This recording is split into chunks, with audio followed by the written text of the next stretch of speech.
અનુભવની ઘટમાં લેખક શ્રી લાભુભાઈ સોરાણીની કલમે લખાયેલ આજના ત્રીજા મણકામાં આપ સર્વે શ્રોતા મિત્રોનું હાર્દિક સ્વાગત છે. ત્રીજો મણકો પ્રજ્ઞાલોકની જ્ઞાન ગંગોત્રી. મહેસાણા જિલ્લાના વિસનગરની આ વાત છે.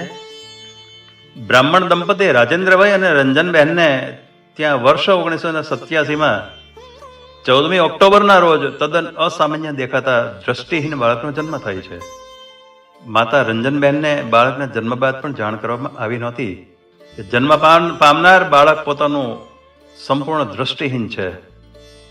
રંજનબહેનના માતા પિતા જન્મેલું બાળક સંપૂર્ણ જોઈ શકતું નથી તેવા સમાચાર આપી પોતાની વાલસોઈ દીકરીને દુઃખી કરવા માંગતા ન હતા. આ અસામાન્ય દ્રષ્ટિહીન બાળકની સારવાર હાથ ધરી બાળક સામાન્ય બાળકોની જેમ બધું જ જોઈ શકે તેવો ઉપચાર કરવા ઈચ્છતા હતા. રાજેન્દ્રભાઈને અમદાવાદથી તાબડતોબ પૂના એટલે કે મહારાષ્ટ્ર તેડાવવા ક્યાં મોકલવામાં આવે છે. પૂના રંજનબહેનનું પિયર હોવાથી તેઓ રિવાજ મુજબ પ્રથમ બાળકની પ્રસૂતિ પોતાના પિયર પૂનામાં કરવા આવ્યા હતા. રાજેન્દ્રભાઈ પૂના આવી પહોંચતા ડોક્ટરી તપાસ પૂર્ણ કરવામાં આવે છે.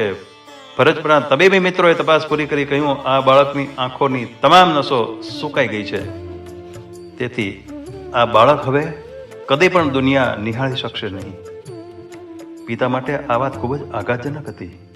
પૂના શહેરના આંખોના નિષ્ણાત તબીબી મિત્રોએ પોતાના તમામ પ્રયત્નો બાદ હાર સ્વીકારી લીધી હોય તેમ હાથ ઊંચા કરી દીધા અને કહ્યું, હવે આ બાળક પોતાની આંખો વડે દુનિયા જોઈ શકવા સમર્થ નથી. ભારે હતાશા અને નિરાશા સાથે રાજેન્દ્રભાઈ પોતાના વતન વિસનગર પરત ફરે છે. દવાનું વેચાણ, એસટીડી પીસીઓ જેવા ધંધા રોજગાર દ્વારા પોતાનું ગાડું ગબડાવતા રાજેન્દ્રભાઈનો તો તે વેળાએ જેમ તેમ સમય પસાર થઈ રહ્યો હતો. રંજનબહેનની કુખે જન્મેલ આ અંધ બાળકનું નામ જોશી પરિવાર દ્વારા કૃણાલ રાખવામાં આવે છે. બાળક કૃણાલનો તેના માતા પિતા ભારે લાડકોડથી ઉછેર કરી રહ્યા હતા, પરંતુ આ અસામાન્ય બાળકનો વિકાસ ખૂબ જ ગોકળ ગતિએ થઈ રહ્યો હતો. 5 વર્ષની ઉંમરે પહોંચવા છતાં પણ આ અંધ બાળક પોતાની જાતે એક ડગલો ચાલી શકતો નહોતો. લાખો નિરાશામાં જેમ એક આશા છુપાયેલી હોય છે. એક દિવસ પ્રજ્ઞાચક્ષુઓને શિક્ષણ આપતા વિશિષ્ટ શિક્ષક શ્રી કાદરભાઈ મંસૂરી રાજેન્દ્રભાઈના ઘરે આવી પહોંચે છે. કાદરભાઈ દર વર્ષે રજાના દિવસે આવતા જ ખામીવાળા ક્ષતિગ્રસ્ત બાળકોની શોધ કરવા નીકળી પડતા હતા. ખામીવાળા બાળકો જે મળી આવતા તે તમામ બાળકોની જાતે નોંધ કરી સંકલિત શિક્ષણની યોજનામાં સમાવી લેતા. આ યોજનાનો ચીલો ચાતરનાર સંસ્થા રાષ્ટ્રીય સંઘ વિસનગરમાં માહિતી પહોંચતી કરતા હતા. આવા જ સુંદર હેતુસર આજે કાદરભાઈ રાજેન્દ્રભાઈના ઘરે આવી પહોંચ્યા હતા. કાદર મંસૂરી એક એવા શિક્ષક હતા જેની જોડ મળવી દુષ્કર છે. મળી આવેલા બાળકોને તેઓ માત્ર તાલીમ આપવાનું જ કામ કરતા ન હતા, તેઓ તો આવા બાળકોમાં આત્મશ્રદ્ધા અને આત્મશક્તિ જગાડવાનું કામ કરી રહ્યા હતા. સેવાનું અદ્ભુત કામ કરતા આ શિક્ષકના પરિચયમાં આ પડકારરૂપ બાળક કૃણાલ આવતા જ તેનામાં જાણે એકાએક ચેતન આવવા લાગ્યું. આ બાળક પોતાની પ્રત્યે જાતે પ્રયત્ન કરવા લાગે છે અને થોડા સમયમાં જ કાદરભાઈની મહેનત રંગ લાવે છે. હવે કૃણાલ જાતે ચાલવાની સાથોસાથ ભણવામાં પણ રસ લેવા લાગે છે.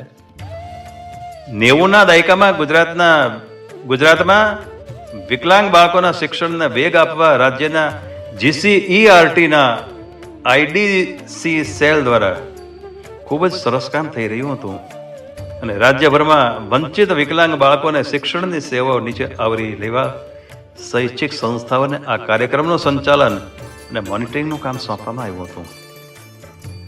ભારત સરકારે તૈયાર કરેલી સંકલિત શિક્ષણ યોજનામાં વધુમાં વધુ વિકલાંગ બાળકોને આવરી શકાય તેવા હેતુથી કેટલાક નિયમોમાં બાંધછોડ કરી બિન તાલીમી શિક્ષકોને પણ સમાવી લેવામાં આવ્યા હતા. આ માટે તેને 3 વર્ષમાં આવી તાલીમ પૂર્ણ કરવા છૂટછાટ આપવામાં આવી હતી. અને સરકારની આ ઉદારતા વિકલાંગ બાળકોના શૈક્ષણિક વિકાસ અને તેના સમાવેશીકરણ પ્રત્યેની કટિબદ્ધતા સૂચવે છે. વર્ષ 1990નો દાયકો વિકલાંગોના શિક્ષણ, તાલીમ, રોજગાર અને તેના પુનઃસ્થાપન માટેનો સુવર્ણકાળ લખી શકાય.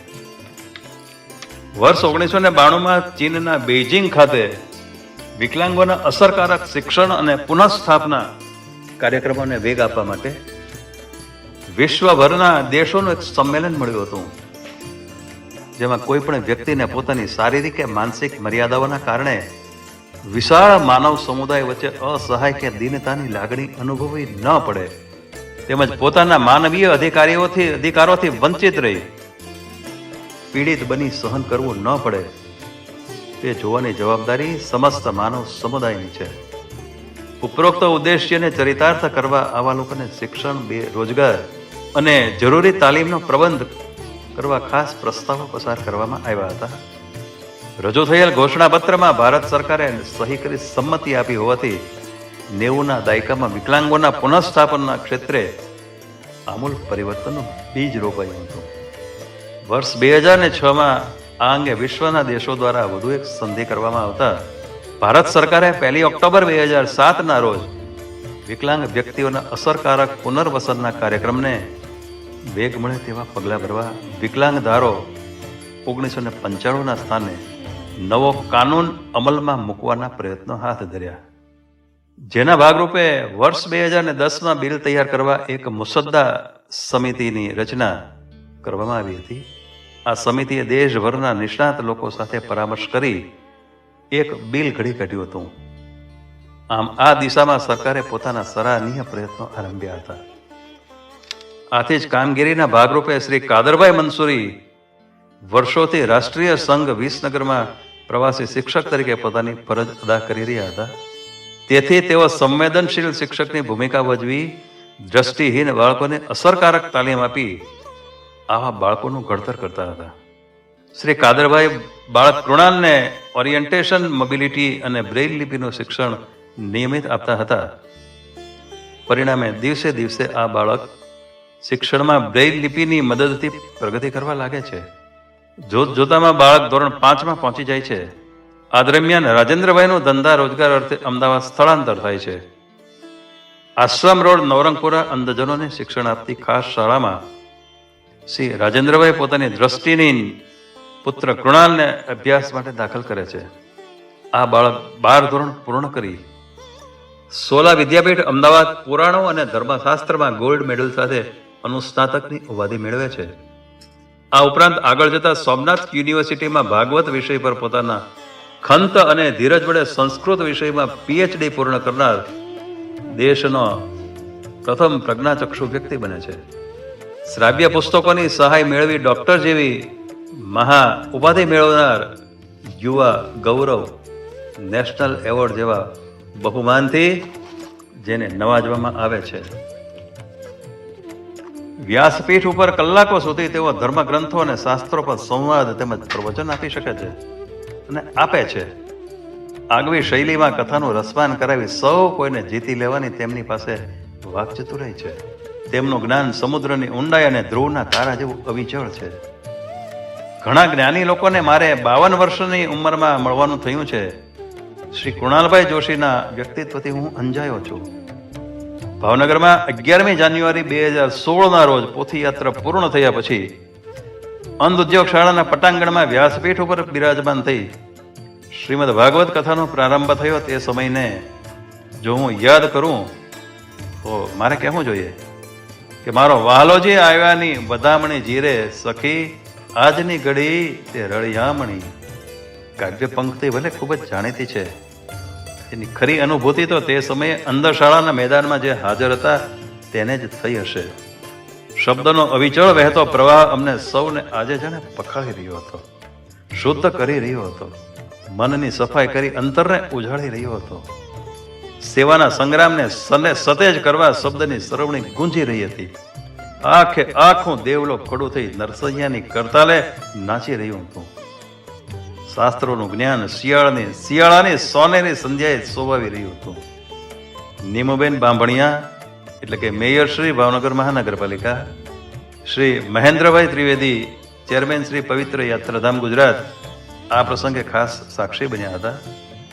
ડગલે ને પગલે આચરેલા અસત્યોને ઉખાડીને ફેંકવાનો મારા જીવનનો આ પવિત્ર દિવસ બની ગયો હતો. જીવનના અસત્યનો તેમજ અહંકાર ઓગળતા જ જીવનના રહસ્યો અંતરમાં વ્યાપેલા ઉજાસ વડે મને સત્યના માર્ગે દોરી રહ્યા હતા. મેવા મળે કે ના મળે, આ ભજનના શબ્દોએ મારા અંતર સાગરમાં વમળો જગાડી તોફાન મચાવ્યું હતું. અંતરમાં જાગેલું તોફાન મારી સમજ રૂપે નાવને હચમચાવી રહ્યું હતું. પણ વ્યાસપીઠ ઉપરથી વહેતો શબ્દ પ્રવાહ મન નિર્મળ કરી જ્ઞાનના પ્રકાશથી પુલકિત કરી રહ્યો હતો. જેના વડે સંસારના ઘોર અંધકાર વચ્ચે પણ મારી સમજરૂપી નાવ નિયત ગતિમાં પોતાનું અંતર કાપી રહી છે.